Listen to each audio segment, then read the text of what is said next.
Today we are going to be learning in health about your respiratory system. Respiratory system, to respirate, is to breathe. Everybody has a respiratory system because everybody breathes. So parts of your respiratory system, what did I just breathe with? My nose, you breathe with your nose. So your nose is part of your respiratory system, and the inside of your nose, your nasal cavity, it is connected to going down. Also, you breathe in through your ears, right?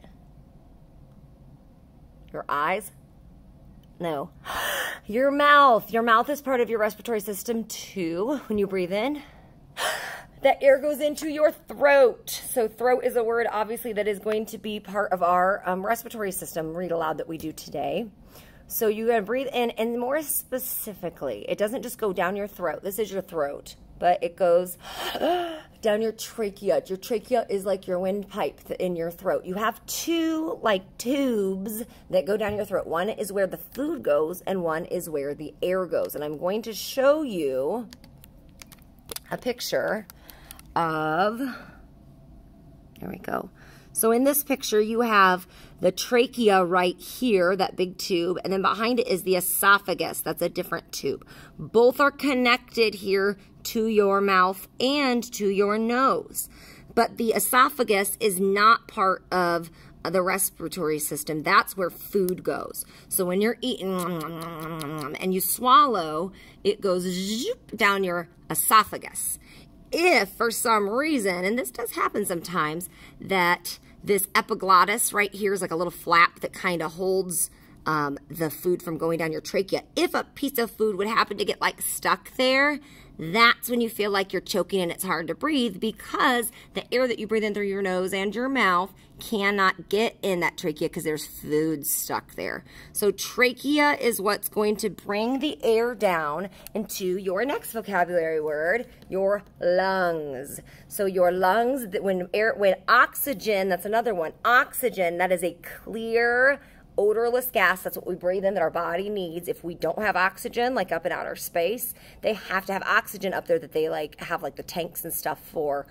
If they just go out into outer space without their spacesuit, without their helmet, they would not be able to breathe because there's not oxygen out there.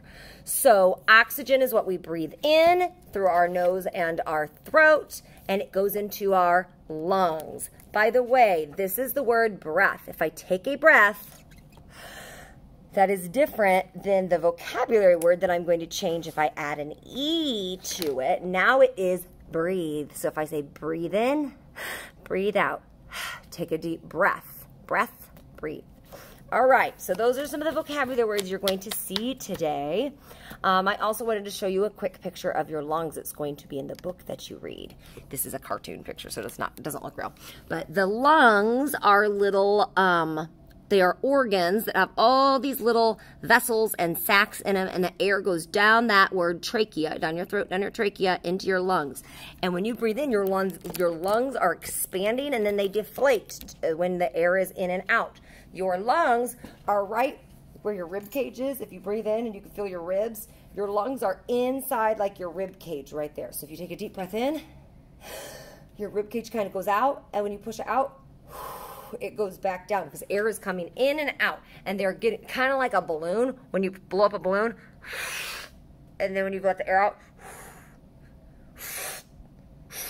that's what your lungs do when you breathe in and out. They're inflating and deflating. That's why your chest kind of rises and falls. So today, to start the respiratory talk, because we're going to do a respiratory system again later, we are going to be doing a book, a read aloud. So all students are going to have to either get on the LMS. Those of you who are virtual, you're already there. Those of you in person, either it's up to your teacher. Go look at your teacher and ask, what are you going to do for this? Either they are going to project the book called My Lungs up on the screen, and you're all going to read it together, or they may ask you to log into the LMS and read it on your own. It's up to your teacher. Okay, so the book is called My Lungs. It looks like that. You are going to have to scroll down to read the different pages. They are numbered, so 3 and 4. Hopefully you can see that. and read the whole book. It's fairly short to learn a little bit about your lungs and what they do. And then there are some questions. So those of you at home, you are going to be answering and submitting those questions. Those of you in class, again, your teacher is going to decide if they want you to answer and submit them online on your own, or if they want you to just kind of discuss them as a whole class and maybe just answer them as a group. All right, go learn about your lungs.